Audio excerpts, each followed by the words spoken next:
Hello বন্ধুরা, আপনাদের কি মনে আছে 2022 সালে ইসমাইল নামের একটি সুপারহিট সাইকোলজিক্যাল হরর মুভি এসেছিল, যেখানে কেউ যদি এক অভিশপ্ত হাসি দেখে ফেলতো তাহলে তার পিছে পড়ে যেত এক ভয়ঙ্কর পৈশাচিক ডিমন, যার বশে অভিশপ্ত মানুষটি এক পৈশাচিক হাসি দিয়ে নিজেকে নৃশংসভাবে মেরে ফেলতো, আর তার হাত থেকে কোনো মানুষই বাঁচতে পারত না। আর এখন এর সিকুয়েল ইসমাইল 2 চলে এসেছে। এই মুভিটি যতটা না ভয়ের তার চেয়ে বেশি ব্রুটাল, যার ব্রুটালিটি এতটাই নৃশংস যা দুর্বল হৃদয়ের মানুষদের না দেখাই ভালো। মুভিটির কাহিনী প্রথম পার্টের পরের থেকেই শুরু হয়েছে, তাই আপনারা যারা এখনো প্রথম পার্টটি দেখেননি তারা চাইলে প্রথম পার্টটি দেখে আসতে পারেন, আর তা না হলে আপনাদের মুভির কাহিনী বুঝতে একটু অসুবিধা হবে। তাহলে চলুন আর দেরি না করে আমরা সরাসরি কাহিনীতে চলে যাই। তবে কাহিনী শুরু করার আগে আমাদের নতুন বন্ধুদের কাছে একটি রিকোয়েস্ট থাকবে যে আমাদের এই চ্যানেলটিকে সাবস্ক্রাইব করে আমাদের সাথে থাকার জন্য।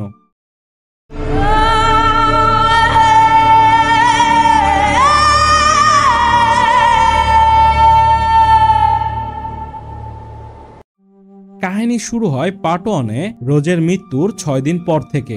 এখানে একটি গাড়ির মধ্যে আমরা জোলকে অনেক চিন্তিত ও ভীত দেখতে পাই, কিন্তু তখন একটি গাড়ি আসতে দেখে তার রিয়াকশন সম্পূর্ণ পাল্টে যায়। সে মুখে মাস্ক পরে ও একটি বন্দুক নিয়ে ওই লোকটির কাছে যেতে থাকে। এর পাশে আমরা দেখতে পাই একটি মানুষকে বেঁধে আগুন দিয়ে পুড়ানো হচ্ছে। জোল তখন ওই লোকটিকে বন্দুক ধরে সামনে থাকা বাড়ির ভিতরে নিয়ে যায়, যেখানে আগে থেকেই একজন ড্রাগ ডিলার বসেছিল, যে কিনা 1 বছর আগে একটি মা ও শিশুকে নৃশংসভাবে হত্যা করেছিল।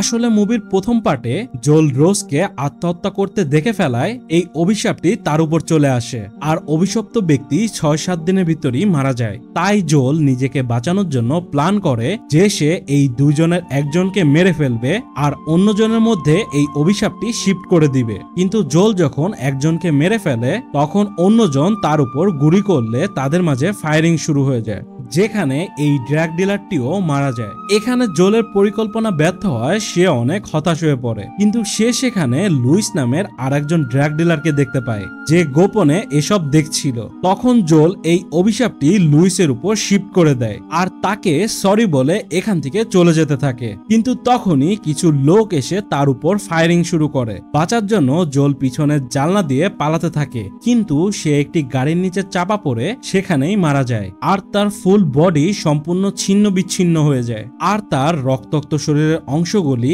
একটি ইসমাইলের চিহ্নের মতো দেখায়। এরপরেই এই মুভির আসল কাহিনী শুরু হয়, যেখানে আমাদের স্কাই রাইলি নামের একজন বিখ্যাত পপ স্টারকে দেখানো হয়, যে কিনা আজকে একটি সেলিব্রিটি টক শো থেকে তার কামব্যাক করছে, কারণ সে তার প্রেমিক পল হিটসনের সাথে অতিরিক্ত ড্রাগ নিতে শুরু করেছিল, আর তার গ্রাউন্ড ওয়ার্ল্ড ট্যুরের সময় অতিরিক্ত নেশা করার কারণে তাদের মারাত্মক দুর্ঘটনা ঘটে, যেখানে তার বয়ফ্রেন্ড পল মারা যায়। রাইলিও অনেক গুরুতর আহত হয়েছিল, যার ফলে 1 বছর ধরে হসপিটালে থাকার পর সে এখন সুস্থ হয়েছে, আর সে ড্রাগ নেওয়াও ছেড়ে দিয়েছে।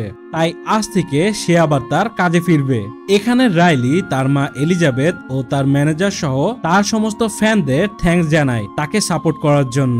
এরপর আমরা রাইলিকে তার নতুন অ্যালবামের জন্য প্র্যাকটিস করতে দেখি, যেখানে সে তার পিঠের ক্ষতস্থানে ব্যথা অনুভব করে। অ্যাক্সিডেন্টের ফলে রাইলি তার পিঠে ও পেটে মারাত্মক আঘাত পেয়েছিল।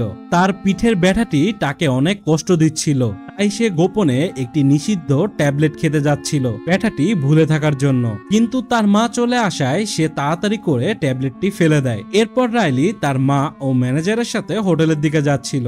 রাইলির কাছে তার সমস্ত ট্যাবলেটই শেষ হয়ে গেছিল, তাই সে একজনকে মেসেজ দেয় যে তাকে তার সাথে দেখা করতে বলে। এরপর রাইলি হোটেলে নেমে আবার লুকিয়ে ওই লোকটির বাসায় যায়। এখানে আমরা লুইসকে দেখতে পাই, যাকে অনেক ভীত ও পাগলের মতো লাগছিল।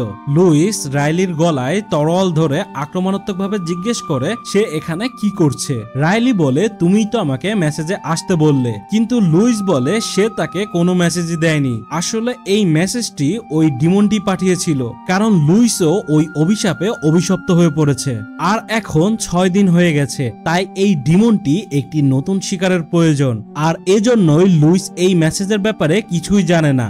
আর সে প্রথমে রাইলিকে দেখেও বিশ্বাস করতে পারছিল না যে এটি আসল রাইলি কিনা। তো যাই হোক, লুইস তখন ওই ড্রাগটি আনার জন্য ঘরের ভিতরে যায়, কিন্তু অনেকক্ষণ হয়ে যাওয়ার পরেও লুইস না আসায় রাইলি ভিতরে গিয়ে লুইসকে ডাকতে থাকে। কিন্তু তখনই লুইস ঘরের ভিতর থেকে চিৎকার দিয়ে ভয়ে কাঁপতে কাঁপতে বাইরে আসে।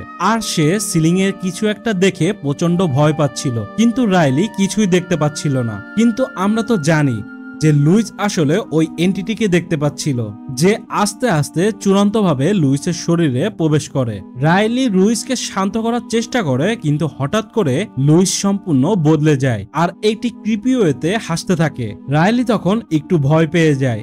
লুইস রাইলির দিকে তাকিয়ে 15 কেজির একটি ওয়েট প্লেট তুলে নিজের মুখে বারবার আঘাত করতে থাকে, যতক্ষণ না তার পুরো মুখ সম্পূর্ণ থেতলে নষ্ট হয়ে যায়। তার মুখ থেকে রক্ত ও মাংস খসে খসে পড়ছিল, কিন্তু তারপরও তার মুখ থেকে হাসি যায়নি।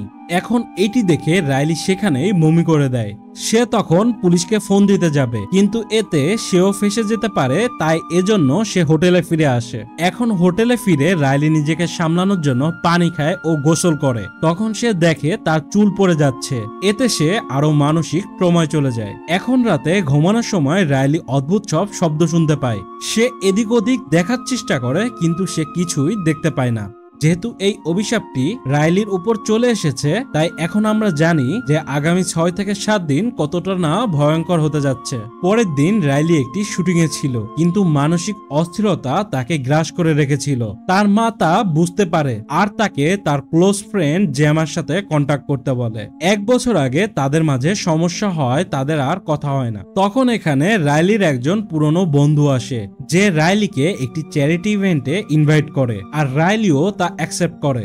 এরপরের দিন রাইলি তার নতুন ফটোশুট করছিল, তখন সে একটু অস্বস্তি বোধ করে। এরপর সে পোশাক পরিবর্তন করতে তার কেবিনে আসে। সে লুইসের ওখানে বমি করায় চিন্তিত ছিল, তাই সে গুগল থেকে জানার চেষ্টা করে যে বমিতে ডিএনএ থাকে কিনা। তখন সে অনেক টেনশন করতে থাকে, কারণ এ ব্যাপারে সে তার মার সাথেও কোনো কথা বলতে পারবে না। তাই সে জেমার সাথে যোগাযোগ করার কথা ভাবে, কিন্তু তখন সে একটি অচেনা নম্বর থেকে মেসেজ পায়, যেখানে তাকে জিজ্ঞাসা করা হয়েছে সে গতকাল রাতে লুইসের অ্যাপার্টমেন্টে ছিল কিনা। এটি পড়ার পর সে আরো টেনশনে পড়ে যায়। তখনই সে আবারও রাতের মতো শব্দ শুনতে পায়। সে এদিক ওদিক তাকিয়ে কিছুই দেখতে পায় না, কিন্তু সে যখন আয়নার দিকে তাকায় তখন সে তার পিছে লুইসকে দেখতে পায়। লুইস তার আঙ্গুল দিয়ে জোর করে রাইলির ঠোঁট টেনে একটি বিকৃত হাসি দেওয়ায়। রাইলি তখন জোরে চিৎকার করে ওঠে আর সবকিছুর সাথে সাথে স্বাভাবিক হয়ে যায়। কিন্তু রাইলির চিৎকার শুনে তার মা ভিতরে আসে। রাইলি তখন কোনোভাবে পরিস্থিতি সামলায়। এরপর সে তার প্রজেক্টের কাজ শেষ করে আরেকটি ফ্যানমিট ইভেন্টে আসে, যেখানে অনেক ভক্তরা এসে তার অটোগ্রাফ নিচ্ছে ও ছবি তুলছে।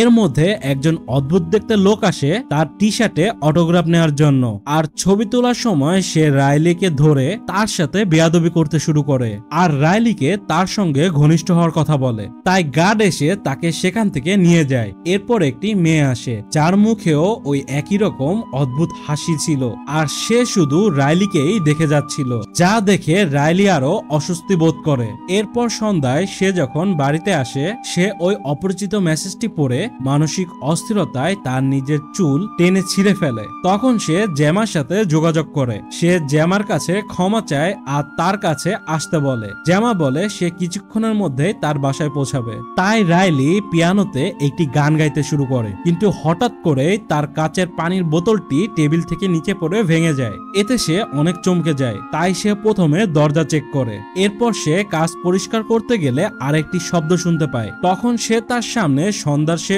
অদ্ভুত লোকটিকে অটোগ্রাফ দেওয়া টি শার্টটি দেখতে পায়। এরপর সে ওই লোকটির শরীরের সব কাপড় মেঝেতে পড়ে থাকতে দেখে, আর সামনে রাইলি ওই লোকটিকে সম্পূর্ণ নগ্ন অবস্থায় দাঁড়িয়ে থাকতে দেখে। আর তখনই হঠাৎ করে লাইট অফ হয়ে গেলে ওই লোকটি আক্রমণাত্মক ভাবে রাইলির দিকে ছুটে আসে। পালানোর জন্য রাইলি দৌড়ে এসে দরজা খুললে বাইরে জ্যামাকে দেখতে পায়। রাইলি জ্যামাকে ভিতরে এনে একটি কাপ তুলে নিয়ে লোকটাকে খুঁজতে যায়, কিন্তু সে দেখে সবকিছুই স্বাভাবিক রয়েছে। তার বোতলটি অক্ষত রয়েছে আর মেঝেতে কোনো কাপড়ই ছিল না। রাইলি ভাবে এসব কিছু তার হ্যালোসিনেশন। জেমা জানতে চায় তার কি হয়েছে। রাইলি বলে, তুমি এত তাড়াতাড়ি কিভাবে আসলে? জেমা বলে, তাদের ফোনে কথা বলার পর 1 ঘন্টা পার হয়ে গেছে, কিন্তু রাইলির কাছে মনে হচ্ছিল মাত্র কিছু মিনিটই হয়েছে। রাইলি তখন জেমাকে বলে যে কিছু দুঃস্বপ্ন তাকে তাড়া করছে আর তার সাথে আজব আজব সব ঘটনা ঘটছে। সে আরো জানায় যে লুইস তার সামনে আত্মহত্যা করেছে আর লুইসের সেই বিচ্ছিরি হাসি মুখ তাকে সর্বদা তাড়া করছে। এই বলে সে অনেক ভেঙে পড়ে। জেমা তাকে সামলিয়ে বলে আজ রাত সে তার সাথেই থাকবে। এরপর তারা একসাথেই ঘুমায়, কিন্তু রাইলি তার অ্যাক্সিডেন্টের স্বপ্ন দেখে ভয় পেয়ে ঘুম থেকে জেগে যায়। জেমা জিজ্ঞেস করে তার কি হয়েছে। রাইলি বলে সে খুবই মানসিক ট্রমায় রয়েছে। সে জানে যে সবকিছুই তার দোষ, সে সবকিছুই অন্ধকার দেখছে আর সে জানে না সে এখন কি করবে। তখন জেমা বলে ওঠে, তুমি একজন খারাপ মানুষ। এই কথা শুনে রাইলি জেমার দিকে তাকালে জেমাও সেই অদ্ভুত ক্রিপি ওয়েতে হাসতে শুরু করে আর তার চোখ মুখ থেকে অদ্ভুতভাবে লাইট জ্বলে ওঠে, যা দেখে রাইলি ভয় পেয়ে নিচে পড়ে যায়। ঠিক তখনই জেমা বাইরে থেকে তার জন্য কফি নিয়ে আসে এবং রাইলি দেখতে পায় যে সকাল হয়ে গেছে, অথচ কিছুক্ষণ আগ পর্যন্ত রাত ছিল। জেমা বলে যে তাকে এখন যেতে হবে, কিন্তু রাইলি চাচ্ছিল যে জেমা যেন থেকে যায়। তখন এখানে রাইলির মা তাকে নিতে আসে। এরপর রাইলি যখন তার ড্যান্স প্র্যাকটিস করছিল তখন হঠাৎ করে সে তার সামনে পলের ঝলক দেখতে পায় ও তার মুখেও ওই হাসিটি ছিল, যা দেখে সে পা ভেঙে পড়ে যায়। তখন সে চিৎকার করে উঠলে সবাই তার কাছে আসে, কিন্তু সে দেখতে পায় তার কিছুই হয়নি। সে অনেক ভয় পেয়েছিল, তাই সে সবাইকে রাগারাগি করে এখান থেকে তার রুমে যেতে থাকে। তখন সে তার ম্যানেজারকে দেখে তার দিকে তাকিয়ে ওই অদ্ভুত হাসি দিয়ে চলে যাচ্ছে। এরপর সে যখন তার মেকআপ রুমে ঢোকে সে দেখতে পায় কে যেন সবকিছু তছনছ করে ফেলেছে, যা দেখে সে রাগে তার নিজের চুল টেনে ছিঁড়ে। আর সেভাবে তার ম্যানেজারই কাজ করেছে, তাই সে তার উপর অনেক রাগারাগি শুরু করে। কিন্তু তার মা জানায় যে জোশুয়া এতক্ষণ তার সাথেই ছিল। এখন এলিজাবেথ সন্দেহ করে যে রাইলি আবার ড্রাগ নিতে শুরু করেছে, কিন্তু রাইলি জোর গলায় বলে সে কোনোই ড্রাগ নেয়নি। তখন এলিজাবেথ তাকে শান্ত করে, কারণ তাদের একটি চ্যারিটি ইভেন্টে যেতে হবে, যে ইভেন্টে তার বন্ধু তাকে ইনভাইট করেছিল। কিন্তু রাইলি ইভেন্টে যেতে সম্পূর্ণ না করে দেয়। সে আরো বলে হয়তো সে ট্যুরের জন্য প্রস্তুত নয়। তখন এলিজাবেথ তাকে বোঝায় যে এই ট্যুর তার ক্যারিয়ারের জন্য কতটা ইম্পর্টেন্ট, আর এই ট্যুরের আগে তাকে এই চ্যারিটি ইভেন্টেও যেতে হবে, কারণ সে কথা দিয়েছে। আর এক পর্যায়ে সে রাইলিকে রীতিমতো জোর করে এই ইভেন্টে যেতে বাধ্য করে। এরপর সন্ধ্যায় রাইলির কাছে ওই অপরিচিত লোকের আরেকটি মেসেজ আসে যে আমি জানি তুমি স্কাই রাইলি। এতে সে অনেক চিন্তিত হয়ে পড়ে আর একটি মাছি তাকে বিরক্ত করায় সে তার লিপস্টিক নষ্ট করে ফেলে। ঠিক তখনই তাকে মঞ্চে ডাকা হয়। এরপর সে মঞ্চে গিয়ে স্ক্রিনের লেখা দেখে বক্তৃতা দিতে শুরু করে, কিন্তু হঠাৎ লেখাগুলো থেমে যায়। তখন সে নিজের মতো করে উল্টোপাল্টা কথা বলতে শুরু করে যে সে কখনোই গায়িকা হতে চায়নি, তার মা তাকে গায়িকা হতে বাধ্য করেছে। এখন এ কথা শুনে সবাই তার দিকে অদ্ভুতভাবে তাকিয়ে থাকে, যাতে সে একটু ইম্বারেস হয়ে যায়। তখন আবার স্ক্রিন ঠিক হলে সে সেইভাবে পড়ে বক্তব্য শেষ করে আর পরবর্তী গেস্টকে ডাকে, যার নাম ছিল পল হিটসন। পল তার বয়ফ্রেন্ড ছিল যে কিনা মারা গেছে, কিন্তু রাইলি তার চোখের সামনে মৃত পলকে দেখতে পায়, যেখানে পলও ওই অদ্ভুতভাবে হাসছিল। সে চিৎকার করে ওঠে যে পল মারা গেছে, এটি কখনো সত্যি হতে পারে না। তখন এক বৃদ্ধ মহিলা তাকে সামলাতে আসলে সে তার জায়গায় রক্তাক্ত পলকে দেখতে পায়, তাই সে আতঙ্কে বৃদ্ধ মহিলাকে ধাক্কা দিয়ে ফেলে দিয়ে গুরুতর আহত করে, যার ফলে পুরো ইভেন্টটি খারাপ হয়ে যায়। বাসায় ফেরার পর রাইলি আবারও ওই অপরিচিত লোকের মেসেজ পায় যে তুমি অনেক সিরিয়াস বিপদে আছো, আমি তোমাকে সাহায্য করতে পারি, তাই আমাদের দ্রুত দেখা করা লাগবে। সে আরো বলে তুমি যা কিছু দেখছো তা মোটেও তোমার কল্পনা নয়, এই সব কিছুই বাস্তবে হচ্ছে। তখন সে লুইসের একটি ভিডিও পাঠায়, যেখানে লুইসও এমন সব অদ্ভুত জিনিস দেখতে পেত। সে এগুলো দেখছিল, তখনই হঠাৎ করে লুইস এসে তার সামনে চিৎকার দিয়ে ওঠে। রাইলি এতে প্রচন্ড ভয় পেয়ে পেয়ে যায়। তখন সে ওই লোকটির সাথে একটি বারে মিট করে। লোকটির নাম মরিস। মরিস বলে সে লুইসকে ফলো করছিল আর তার ফোন থেকে রাইলির নাম্বার পেয়েছে। আর রাইলি এখন যেসব অদ্ভুত জিনিস দেখছে আর তাকে যেগুলো তাড়া করছে এই সব কিছুই একটি অভিশাপের কারণে হয়েছে। এই অভিশাপটি রাইলির উপর এসেছে লুইসের কাছ থেকে। লুইস পেয়েছিল জোলের কাছ থেকে, আর জল পেয়েছিল ডক্টর রোজের কাছ থেকে, আর ডক্টর রোজ পেয়েছিল তার এক পেশেন্টের থেকে। আর এই অভিশাপটি প্রথম শুরু হয় ব্রাজিলের কোন এক জায়গা থেকে। এই অভিশাপটি এক ধরনের প্যারাসাইটের মতো, যে তার শিকারের ভয়, ট্রমা ও খারাপ স্মৃতির উপর নির্ভর করে বেঁচে থাকে। আর একটা সময় পরে সে তার শিকারের নিয়ন্ত্রণ নিয়ে অন্য করার সামনে নিজেকে বাজেভাবে মেরে ফেলে, যেন এই অভিশাপটি পরবর্তী ব্যক্তির উপর চলে যায়। আর এভাবেই অভিশাপটি একজনের পর আরেকজনের কাছে পাস হতে থাকে। আর কেউই 6-7 দিনের বেশি বাঁচতে পারে না, এবং সবাই তাদের মৃত্যুর আগে ওই হাসি মুখ দেখতে পেত, যা আসলে ওই অভিশপ্ত ডিমনটি ছিল, যে অন্যদের রূপ ধরে তাদের সামনে আসতো।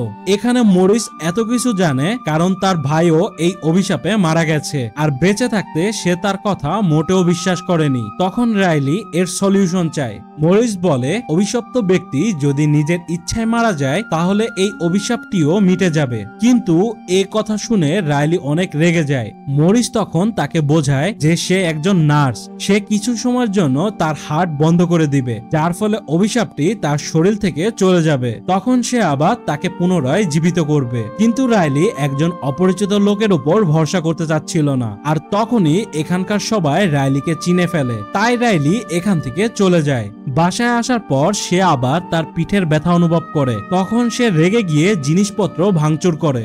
এর কিছুক্ষণ পর সে নিজেকে শান্ত করে। কিন্তু রাইলি তখন তার ব্যাকগ্রাউন্ড ডান্সারদের দেখতে পায়, যারা সবাই তার দিকে তাকিয়ে ওই ক্রিপিওতে হাসছিল। তারা ধীরে ধীরে রাইলির দিকে এগোতে থাকে। তাই রাইলি সেখান থেকে পালানোর চেষ্টা করে, কিন্তু তারা তাকে ধরে ফেলে। এরা সবাই মিলে রাইলিকে আঘাত করে, তার চুল টেনে ছিঁড়ে ফেলে আর তার মুখের ভিতর একটি হাত ঢুকিয়ে দেয়। তখন রাইলির একটি আর্তনাদ ভরা চিৎকারের সাথে স্কিন ব্ল্যাক হয়ে যায়। এরপর আমাদের ওই অ্যাক্সিডেন্ট হওয়া রাতের ঘটনা দেখানো হয়, যেখানে পল ও রাইলি ড্রাগের নেশায় ঝগড়া শুরু করে। রাইলি রেগে গিয়ে গাড়ির স্ট্যারিং ধরে টান দেয়, যার কারণে এই অ্যাক্সিডেন্টটি হয়েছিল এবং এতে পল মারা গিয়েছিল।